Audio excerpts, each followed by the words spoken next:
You hate loud noises. I listen to music at frankly unhealthy levels. You can't handle change. But I'll probably rebrand my entire personality based on a show that I've just really enjoyed. You struggle with social cues. I will immediately pick up the tiniest changes in your mood. If you have ADHD, you should also be screened for autism.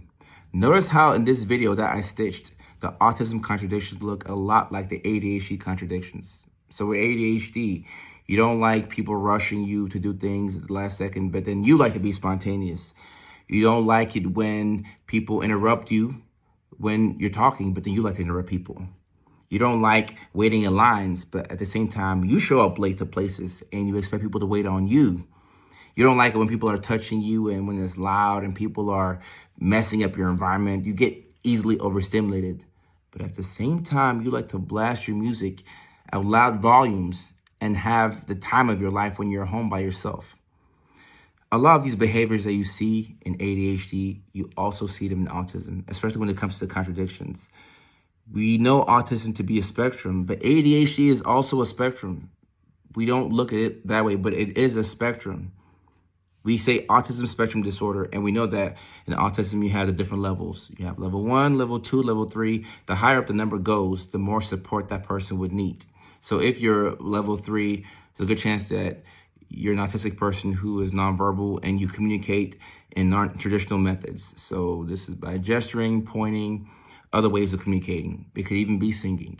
When you have ADHD, ADHD means that you struggle to regulate your mood and you struggle to regulate your attention.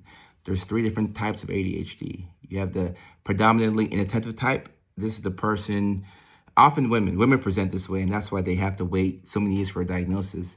The person who is twirling their hair in class, they're in their own world, they're disorganized, they forget things. You're losing your keys, you're losing your wallet, you place important items in the fridge or in the oven.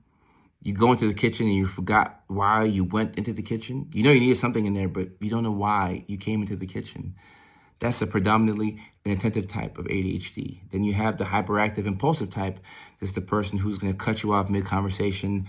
This is the person who's going to interrupt a group of people talking. They're going to be loud. They're going to be impulsive. They're going to make decisions without thinking it through. This is a person who overcommits and gets burnt out because they wanted to do all these different things because they felt this burst of energy. That's the hyperactive impulsive type of ADHD. Then you have the combined type, where you can have some of the symptoms of the hyperactive, impulsive type of ADHD and attentive type.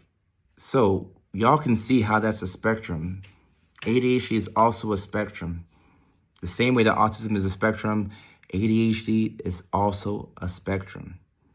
Autism means that the way an individual communicates with the world is different from how a neurotypical person would communicate with the world.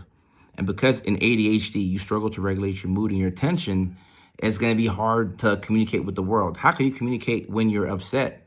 If your mood is up and down, I know that if you're frustrated and you're irritable and you're angry or you're upset, your communication skills are going to be down here.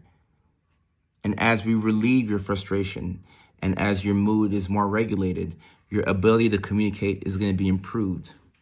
Sounds a lot like autism. So that's why I say that every individual who has ADHD should be screened for autism. And you can make a good argument that vice versa, it should be the same way as well.